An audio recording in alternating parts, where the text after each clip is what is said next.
Assalamualaikum warahmatullahi wabarakatuh. Perkenalkan, nama saya Stelia, NIM 2892150371, Prodi Manajemen Malam B semester 5, dengan dosen pengampu Bapak Boma, Universitas Pancasila Bekasi. Saya ingin mempresentasikan materi UTS tentang public speaking. Apa yang dimaksud public speaking? Yaitu berbicara di depan umum. Dan public speaking ini memiliki cara sendirinya. Apa ya caranya? Contoh-contoh public speaking seperti pidato, seminar, podcast. Tips membangun komunikasi yang efisien dan efektif. Yang pertama, mendengarkan lawan bicara untuk mengutarakan pendapatnya, mengajukan pertanyaan, memberikan informasi yang jelas, mengkombinasi komunikasi verbal dan non-verbal. Alat public speaking ini ada mic, yaitu suatu alat yang mengeluarkan suara supaya audiens di belakang dapat terdengar. Sebelum tampil dicek dulu nih mic-nya agar tidak terjadi kendala. Pointer adalah suatu alat bantu yang digunakan ketika melakukan presentasi untuk menunjuk slide yang sedang dijelaskan tanpa menunggu operator untuk memindahannya. Komputer atau laptop, alat untuk membuat presentasi. Seorang public speaking membawa laptop sendiri agar mengakui apa yang dilakukan jika ada kendala. Proyektor, alat untuk memproyeksikan objek visual yang berasal dari laptop sehingga tampilan menjadi besar sehingga audiens dapat memahami apa yang disampaikan. Software adalah aplikasi yang digunakan untuk melakukan sesuatu di laptop atau komputer seperti Google Slide atau WPS. Cara membuat slide presentasi yang menarik dan efektif. Pertama, pilih template yang kreatif. Tidak lebih dari 6 baris. Gunakan ukuran huruf tidak kurang dari 30 pt. Warna teks background harus kontras tapi tidak boleh berlebihan juga.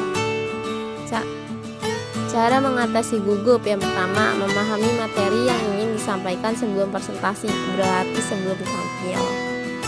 Mengidentifikasi audiens kelompok remaja usia 15-18 tahun. Kebutuhan informasinya, materi yang kita sajikan ini harus menarik. Demografi umur 60 ke atas membutuhkan informasi yang bermanfaat. Pengumpulan materi public speaking. Identifikasi sumber informasi, mengumpulkan data fakta, beri contoh dan ilustrasi, cantumkan sumber dengan tepat, pilih materi yang relevan. Latihan dan pemantapan, berbicara di depan cermin, rekam diri sendiri, latihan improvisasi, bergabung dengan kelompok public speaking, dan mengikuti kursus public speaking.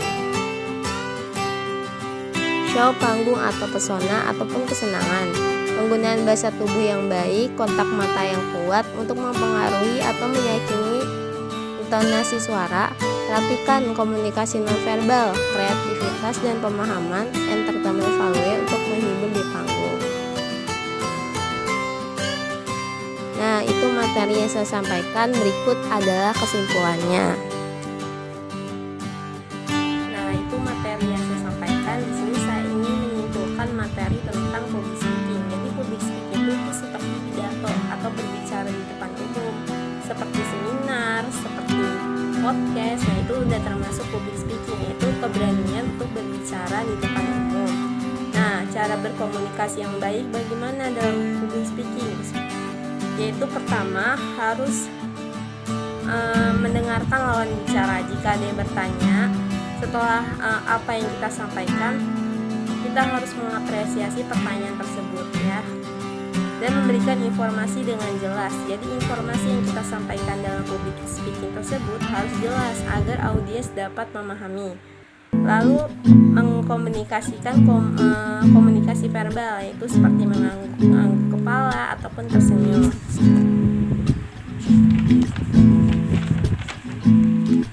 Lalu ada alat pembantu public speaking, yaitu ada mic ya, supaya suara kita tuh terjelas dalam suatu ruangan yang luas. Tanpa adanya mic, audiens yang belakang tidak akan terdengar gitu. Dan adanya juga pointer, yaitu suatu alat yang digunakan untuk menunjuk slide, seperti kayak remote untuk presentasi. Jadi nanti pas kita klik itu layarnya akan akan bergerak sendiri gitu, seperti remote menurut saya ya. Nah itu juga ada komputer atau laptop. Jadi kalau kita presentasi, kita pasti membutuhkan yang namanya laptop atau komputer untuk menampilkan slide kita nih gitu. Kalau kita menampilkan tanpa slide, audiens kurang memahami. Dan adanya proyektor, yaitu untuk menampilkan gambar di slide kita itu menjadi besar sampai terlihat sampai ke belakang audiens gitu.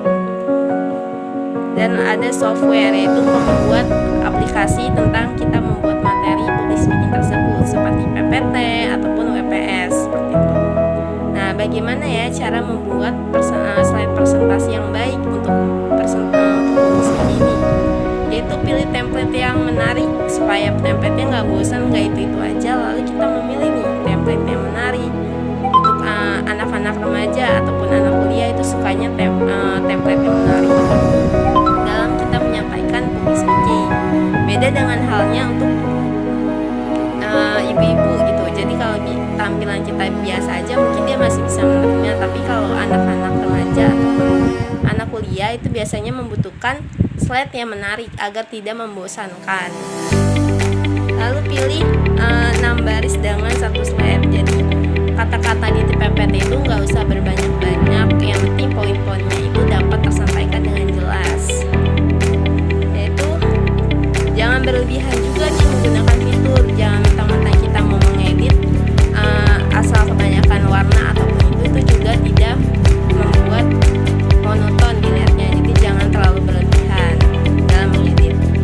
Lalu bagaimana nih mengatasi gugup saat presentasi ataupun speaking? Ini sangat banyak banget yang kita alami, terutama untuk pemula ataupun pemalu dalam berbicara di depan umum. Nah ini solusinya nih, bagaimana cara mengatasi gugup. Itu pertama, memahami dulu nih materi yang kita sampaikan. Kalau kita sudah paham, kita nggak akan gugup lagi. Kenapa? Karena kita tidak akan takut, karena kita sudah menguasai materi tersebut.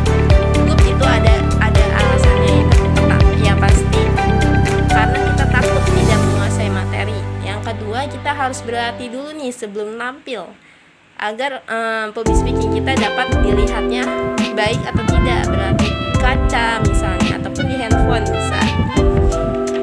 Nah lalu mengidentifikasi audiens, yaitu benar yang tadi saya bilang, kalau misalnya audiens umur 15-18 tahun harus yang menarik, dari template yang menarik, tampilan slide-nya menarik, dan isi informasinya juga menarik gitu. Kalau umur 60 tahun ke atas itu biasanya public speaking-nya bersifat informatif atau meyakinkan. Iya sih, yang 15-18 juga informatif, tapi yang 60 ke atas itu lebih kita untuk bisa meyakini mereka gitu, yang bermanfaat untuk mereka. Nah lalu ada juga bagaimana nih cara pengumpulan materi public speaking. Kan kalau yang baru pemula mungkin belum tahu ya bagaimana cara membuat materinya, nyari di mana Kak materinya. Yaitu pengumpulan materinya itu bisa identifikasi sumber informasi. Banyak sekali sekarang materi-materi public speaking, ada di majalah, ada di internet, bisa kita cari, lalu bisa mencari informasi tersebut dan mengumpulkan data-datanya yang sesuai fakta, misalnya pengalaman-pengalaman pribadi seseorang yang bisa kita cantumkan, maupun contoh ataupun ilustrasi. Dan kalau misalnya kita dapat sumbernya dari mana, bisa dicantumkan juga. Dan pilih materi yang relevan. Relevan tuh maksudnya kayak kita tuh yang bermanfaat juga gitu, yang baik juga gitu. Nah bagaimana nih Kak latihan pemantapan berbicara? Yang pertama itu berlatih dulu nih di depan cermin ataupun merekam di handphone bisa. Apakah kita berbicara sudah baik, bagaimana postur kita gitu. Nah mengikuti kursus public speaking ataupun mengikuti bergabung dengan kelompok public speaking. Kalau memang benar-benar nggak bisa kita latih di rumah, kita harus mengikuti nih kursus public speaking gitu. Dan bagaimana nih show panggung ataupun untuk bisa tampil di panggung dengan leluasa ataupun dengan menyenangkan. Ada beberapa tekniknya ya. Yang pertama itu bahasa tubuh. Bahasa tubuh kita dari gerakan tangan, postur tubuh, ekspresi wajah. Kalau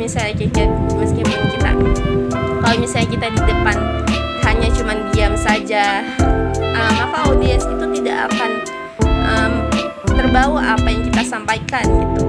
Nah, kontak mata, apa yang kita sampaikan itu harus jelas kontak matanya. Supaya apa? Supaya mereka yakin dengan materi yang kita sampaikan.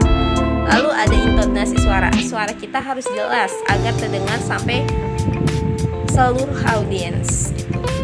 Dan perhatikan juga bahasa tubuh yang tadi saya bilang. Mungkin kalau misalnya kita pernah lihat di TV-TV untuk yang ada public speaking yang memiliki bahasa isyarat untuk menyampaikan pesan tersebut kepada yang tidak bisa berbicara, itu juga bisa termasuk komunikasi verbal gitu. Kreativitas dan pemahaman, jadi dalam penyampaian setnya kita udah kreativitas, dan penyampaian materinya pun kita harus kreativitas gitu.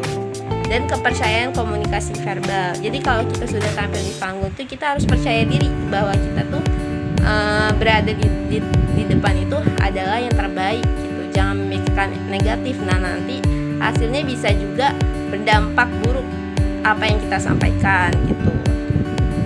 Lalu entertainment value, yaitu menghibur di panggung, jadi biar ada nuansa-nuansa serunya gitu kan. Nah, itu saja materi yang saya sampaikan, kurang lebihnya mohon maaf. Saya juga masih belajar. Wassalamualaikum warahmatullahi wabarakatuh.